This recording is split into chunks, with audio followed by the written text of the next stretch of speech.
नमस्कार दोस्तों, मैं हूं आनंद खटवानी जयपुर से। आज का हमारा सब्जेक्ट है फाइनेंशियल प्लानिंग। फाइनेंशियल प्लानिंग के बारे में आज हम डिस्कस करेंगे। फाइनेंशियल प्लानिंग एक ऐसा सब्जेक्ट है जिसमें आप अपने cash inflow minus cash outflow को एडजस्ट करते हैं।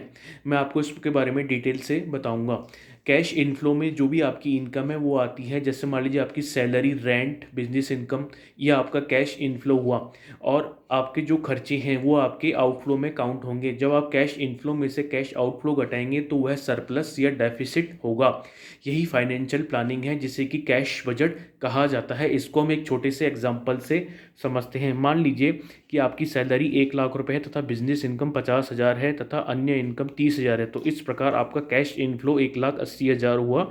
और मान लीजिए आपके खर्चे 50,000 हैं, आपका अन्य प्रकार के जो खर्चे हैं वो भी 30-35 हज़ार है। तो इस प्रकार 50 प्लस 35 85 हज़ार टोटल आपके खर्चे हुए। तो 180 में से 185 घटाने के बाद 95 हज़ार जो बचता है वो आपका सरप्लस है। यही आपका वह अमाउंट है जिसे आप अच्छी तरह से इन्वेस्ट कर सकते हैं। फाइनेंशियल प्लानिंग इसी चीज़ पे आधारित है कि आपका कैश फ्लो कितना अच्छा है तथा आप कितना अच्छा सरप्लस मेंटेन करते हैं। इस सरप्लस को आप इन्वेस्टिंग, फाइनेंसिंग तथा विभिन्न प्रकार की एक्टिविटी में इन्वेस्ट कर सकते हैं तथा एक अच्छा रिटर्न प्राप्त कर सकते हैं। फाइनेंशियल मैनेजमेंट का यह सिद्धांत लॉन्ग टर्म बेसिस पे काम करता है, अर्थात आप कंपाउंड एंगल पे अपना इन्वेस्टमेंट करके उस पर रिटर्न प्राप्त कर सकते हैं।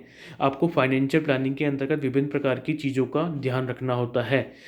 उसमें से सबसे पहली चीज़ है कि आपका इनफ्लो मजबूत होना चाहिए और हमेशा आउटफ्लो कैश इनफ्लो से कम होना चाहिए, क्योंकि सरप्लस होने पर ही आप बचत कर पाएंगे तथा उसे अगर आप सही जगह इन्वेस्ट करते हैं तो महंगाई दर से अधिक रिटर्न प्राप्त करके अच्छे से आप अपना इन्वेस्टमेंट कर सकते हैं। जैसा कि आप देख रहे हैं कि इन दोनों महंगाई दर बहुत बढ़ी हुई है, तो इसलिए आपको अपनी लाइफ को ऑन मेंटेन करने के लिए इन्वेस्टमेंट ऐसी जगह करना होगा जहां आपको महंगाई से अधिक रिटर्न मिले, तथा आपको रिटायरमेंट की प्लानिंग भी करनी होगी। जो आज के खर्चे हैं वो प्रति वर्ष की जो रेट है इंक्रीज़ हो रही है महंगाई की, वो लगभग 7-8 से लेकर 10% तक है।